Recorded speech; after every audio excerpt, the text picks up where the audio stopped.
రాజకీయాల్లో శాశ్వత శత్రువులు, శాశ్వత మిత్రులు ఉండరు అనేది జగమెరిగినటువంటి సత్యం. ఈరోజు ఒక రాజకీయ పార్టీలో ఉన్నటువంటి నాయకులకు రేపు మరొక రాజకీయ పార్టీలో ఉండేటువంటి నాయకులతోటి సత్సంబంధాలు పెంచుకుంటారు. ఈరోజు ఒక పార్టీలో ఉన్నప్పుడు ఆ పార్టీ అధినేత గొప్ప అయి ఉండొచ్చు, కానీ రేపు ఈ పార్టీ మారి వేరే పార్టీలోకి వెళ్తే అవతల పార్టీ అధినేత గొప్ప అవుతాడు, గతంలో పనిచేసిన పార్టీ అధినేత దుర్మార్గుడిగా కనబడతాడు. అదే ప్రస్తుతం రాజకీయాలు అదే జరుగుతోంది. అయితే ఇటు సోషల్ మీడియా కూడా అంతే. తమకు సంబంధించినటువంటి నాయకులు లేకపోతే తమ మనోభావాలు దెబ్బతిన్నప్పుడు తాము ఆరాధించినటువంటి రాజకీయ పార్టీలకు దూరం అవుతూ ఉంటారు కొంతమంది వ్యక్తులు. సరిగ్గా అలాంటి ఉదాంతమే నిన్న చోటు చేసుకుంది ఆంధ్రప్రదేశ్లో. ఇప్పాల రవీంద్రారెడ్డి అనేటువంటి ఒక సిస్కో కంపెనీకి చెందినటువంటి టెరిటరీ అకౌంట్ అండ్ సేల్స్ మేనేజర్గా పనిచేస్తున్నటువంటి వ్యక్తి గతంలో అంటే 2014, 2019 అప్పుడు తెలుగుదేశం ప్రభుత్వం అధికారంలో ఉన్నప్పుడు టీడీపీ అధినేత చంద్రబాబు మీద, ఆయన కుమారుడు నారా లోకేష్ మీద ఆయన అసభ్యకరమైనటువంటి పోస్టింగ్లు పెట్టారనేటువంటి ఆరోపణలతోటి ఆయన్ని అప్పుడు ఏపీ పోలీసులు బెంగళూరులో అరెస్ట్ చేసి అదుపులోకి తీసుకున్నారు. తర్వాత కొన్ని రోజుల పాటు ఆయన్ని రిమాండ్కి తరలించారు.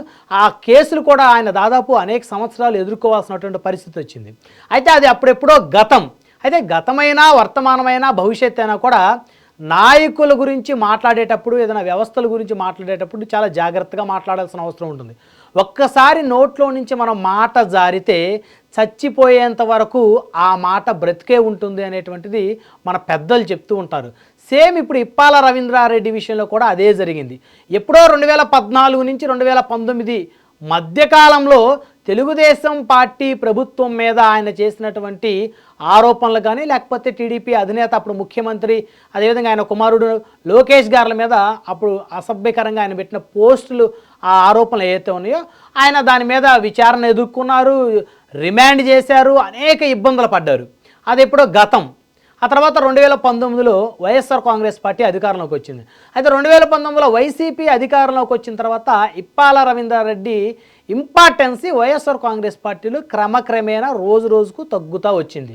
ఒకానొక దశలో అంటే 2020, 2021 సంవత్సరాల మధ్యకాలంలో ఇప్పాల రవీంద్రారెడ్డి పూర్తిగా వైఎస్ఆర్ కాంగ్రెస్ పార్టీకి వ్యతిరేకంగానే మారాడని చెప్పుకోవచ్చు.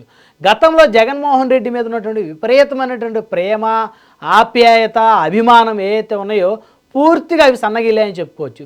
ఇక కాలక్రమేణా అతను తన ప్రొఫెషన్ మీద పెద్ద ఎత్తున బిజీ అయిపోయాడు. ఆ తర్వాత మల్టీనేషనల్ కంపెనీలో ఉన్నతమైనటువంటి పదవులను ఆయన అధిరోహించాడు. అంటే ఒక మేనేజర్ స్థాయి నుంచి కూడా పెద్ద పెద్ద పోస్టింగ్లను, పెద్ద పెద్ద ప్యాకేజీలతోటి ఇప్పాల రవీంద్రారెడ్డి మల్టీనేషనల్ కంపెనీలో పనిచేయడం జరిగింది. అయితే నిన్న ఆంధ్రప్రదేశ్లోని మరి ఐటీ శాఖ మంత్రి నారా లోకేష్ గారి కార్యాలయానికి సిస్కో అధికారులతో పాటు ఆ కంపెనీలో టెరిటరీ అకౌంట్ అండ్ సేల్స్ మేనేజర్గా పనిచేస్తున్నటువంటి ఇప్పాల రవీంద్రారెడ్డి కూడా నారా లోకేష్ గారిని కలిశారు. అంటే ఆయన ఐటీ శాఖ మంత్రిగా ఉన్నారు కాబట్టి ఆయనకి, అదేవిధంగా సిస్కో కంపెనీకి సంబంధించినటువంటి ప్రతినిధులకి మధ్య ఒక ఒప్పందాన్ని కుదుర్చుకునేటువంటి క్రమంలో భాగంగా ఆ యొక్క మీటింగ్ని ఏర్పాటు చేసిన వ్యక్తే ఇప్పాల రవీంద్రారెడ్డి. అంటే ఇప్పాల రవీంద్రారెడ్డిని మరి నిజంగా అధికారులు ఒకవేళ మర్చిపోయారా, గుర్తుపట్టక ఆయన లోపలికి పంపించారా, లేకపోతే అంతసేపు ఆయన ఐటీ మినిస్టర్ నారా లోకేష్ గారితో చర్చించారు. దాదాపు 10 మంది కన్నా ఎక్కువ సభ్యులేం లేరు అక్కడ.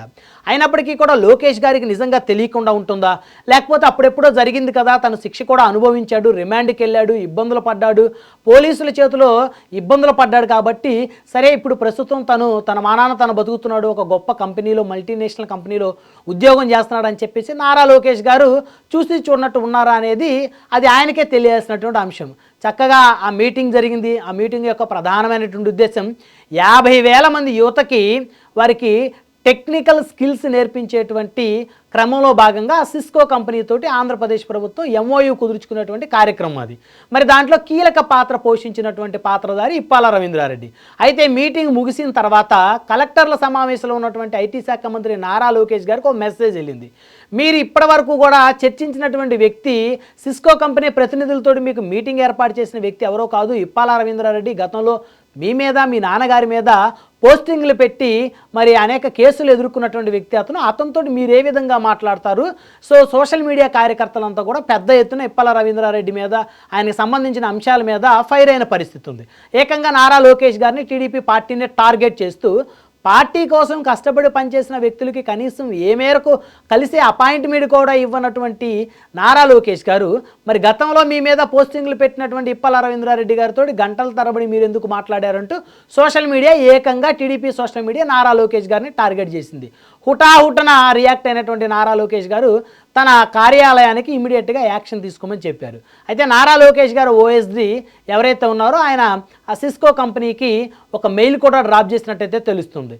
ఆ సిస్కో కంపెనీకి సంబంధించి ఆంధ్రప్రదేశ్ ప్రభుత్వంతో జరిగినటువంటి ఒప్పందం కానీ ఇక భవిష్యత్తులో జరిగేటువంటి కార్యకలాపాలు కానీ వాటికి ఇప్పాల రవీంద్రారెడ్డిని దూరంగా ఉంచమని చెప్పేసి ఒక లెటర్ అయితే అధికారికంగా ఒక మెయిల్ అయితే వాళ్ళైతే డ్రాప్ చేశారు. సో ఫైనల్గా ఈ కథ అంతా కనుక ఒకసారి కనుక చూస్తే నిన్న మొత్తం కూడా ప్రధానమైనటువంటి మీడియా కానీ సోషల్ మీడియా కానీ ఇప్పాల రవీంద్రారెడ్డికి సంబంధించే టాపిక్లు, ఇప్పాల రవీంద్రారెడ్డికి సంబంధించే డిబేట్లు, అంటే ఒక సెలబ్రిటీకి వచ్చినంత పాపులారిటీ కానీ లేకపోతే ఒక తాజా మాజీ మంత్రులకు వచ్చినటువంటి పాపులారిటీ కానీ నేనంతా మీడియా మొత్తం ఇప్పాల రవీంద్రారెడ్డికి ఇచ్చింది. అంటే మీడియా అంతా కూడా ఆయన మీద కోపంతో ఇచ్చినప్పటికీ కూడా ఖచ్చితంగా అతనైతే ఫోకస్ అయ్యాడని చెప్పొచ్చు.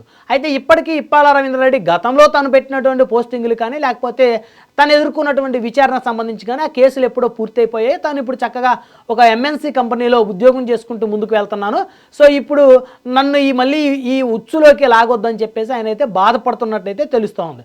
సో ఏదేమైనప్పటికీ కూడా మన నోటి నుంచి వచ్చినటువంటి మాట ఏదైతే ఉందో అది ఎన్ని సంవత్సరాలకైనా బ్రతికే ఉంటుంది.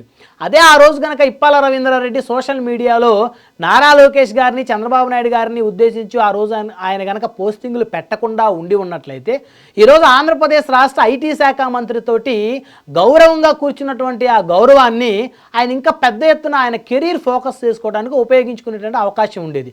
సో కాబట్టి ఈరోజు కూటమిలో ఉన్నటువంటి తెలుగుదేశం శ్రేణులైనా, జనసేన శ్రేణులైనా, బీజేపీ శ్రేణులైనా వైఎస్ఆర్ కాంగ్రెస్ పార్టీ మీద కానీ ఆ పార్టీ అధినేత మీద కానీ సోషల్ మీడియాలో ఏదైనా మాట్లాడేటప్పుడు కానీ ఏదైనా పోస్టింగులు చేసేటప్పుడు కానీ చాలా జాగ్రత్తగా చేయాల్సినటువంటి అవసరం ఉంటుంది. ఎవరో నాయకుల మీద మీకున్నటువంటి వెర్రి అభిమానాన్ని మీరు వ్యక్తిగతంగా తీసుకొని ఆ నాయకుడికి ప్రతిపక్షంగా ఉన్నటువంటి నాయకుల మీద ఇష్టానుసారంగా కనుక పోస్టులు పెడితే లేదా ఇష్టానుసారంగా మాట్లాడినప్పటికీ కూడా మీకు భవిష్యత్తులో ఖచ్చితంగా ఏదో ఒక రోజు ఇబ్బంది ఎదురవుతుంది. మీరు ఎంత ఎదిగినప్పటికీ కూడా మీ గత తాలూకా దృష్ట్యా ఉన్నటువంటి ఆ నెగిటివ్ షేడ్ కూడా మీతో పాటే వస్తుంది అని చెప్పడానికి ప్రధానమైనటువంటి ఎపిసోడ్ ఇప్పాల రవీంద్రారెడ్డి ఎపిసోడ్గా చూడవచ్చు. సో మొత్తానికి తాను ఎప్పుడో 2014 నుంచి 19 మధ్యకాలంలో చేసినటువంటి ఒక చిన్న పొరపాటుని ఈరోజు కూడా తాను అనుభవించాల్సినటువంటి పరిస్థితి అయితే వస్తుందని ఖచ్చితంగా చెప్పొచ్చు.